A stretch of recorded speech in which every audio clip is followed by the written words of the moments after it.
میں تو کب کی اس دوزخ سے نکلنا چاہتی تھی۔ جوانی ختم ہونے کو تھی۔ ادھیڑ عمری میں مجھے بیاہ کر لانے والے نام نہاد شوہر کو جب میری ضرورت ہی نہ رہی تھی تو اس شخص کے ہاتھ بیچا۔ وہ ایک مراکشی تھا۔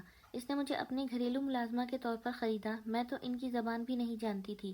میں نے اس بچی کو بتایا، بیٹی تم مجھے ایسے نہیں لے جا سکتی، البتہ میرے مالک سے تمہارا شوہر بات کر لے تو وہ مجھے تم لوگوں کے حوالے کر سکتا ہے۔ ہو سکتا ہے ویسے ہی اجازت دے دے تمہارے ساتھ جانے کی، نہیں تو جتنے میں خریدا تھا اس سے زیادہ دام دے دو تو بھی مجھے لے جا سکتی ہو۔ اس محلے دار لڑکی کا نام شازیہ تھا۔ اس نے اس وقت اپنے شوہر سے بات کی۔ میں نے ان دونوں کو مراکشی بھائیوں کا نمبر بتایا جنہوں نے مجھے خریدا تھا۔ ان لوگوں نے اس سے بات کی جس کی بیوی مجھ سے خوش نہ تھی کیونکہ مجھے مراکشی کھانے بنانے نہیں آتے تھے۔ وہ آدمی مجھے فروخت کرنے پر راضی ہو گیا اور میری خیر خواہ نے مجھ کو ان لوگوں سے خرید لیا۔ شازیہ مجھے گھر لے آئی۔ اس نے بتایا کہ تمہاری ماں زندہ ہے۔ کچھ عرصے قبل جب میں پاکستان گئی تھی میں نے بڑی بہن سے سنا کہ اماں سلائی والی کے بھائی جب سے بیمار ہوئے ہیں وہ دکھی رہنے لگی ہیں۔ پہلے ہی بیٹی کے غم میں بیمار رہتی ہیں مگر بیچاری سلائی کر کے گزارا چلا رہی تھیں۔ وقت نے بورا تو کرنا ہوتا ہے، وہ بھی بوڑھی ہو گئی مگر محنت کرنے کے قابل نہ رہی تو اس کے دیور کے پوتے اسے لے گئے۔ حیدرآباد میں کہاں ہے یہ نہیں معلوم مگر ان کے شوہر کا مکان ابھی بھی خالی پڑا ہے، اس پر تالا لگا ہوا ہے۔ تم کہو تو میں اپنے بھائی سے کہہ کر پتہ کرواؤں گی کہ تمہاری والدہ کہاں ہے، زندہ ہیں یا اللہ کی رضا سے خالق کے پاس چلی گئی ہیں۔ شازیہ بات کر رہی تھی اور آنسو میری آنکھوں سے رواں تھے۔ قیصر نے مجھ سے کہا کہ تمہارے ماما اور ماں مر چکے ہیں، خدا کرے میری ماں زندہ ہو اور میں آخری بار اس کو دیکھ سکوں۔ دل سے دعا کی تھی۔ کچھ باتیں انہونی ہوتی ہیں مگر ہو جاتی ہیں۔ میں نے شازیہ کو قیصر کے بارے میں بس اسی قدر بتایا کہ اس نے اور شادی کر لی تو مجھے طلاق دے کر اس مراکشی خاندان کے حوالے کر دیا تھا کیونکہ اس کی نئی بیوی کی یہی مرضی تھی کہ میں وہاں نہ رہوں۔ میں 5 سال تک مراکشی خاندان کے ساتھ رہی۔ ان کی تھوڑی تھوڑی بات سمجھتی تھی لیکن وہ میری بات سمجھ لیتے تھے۔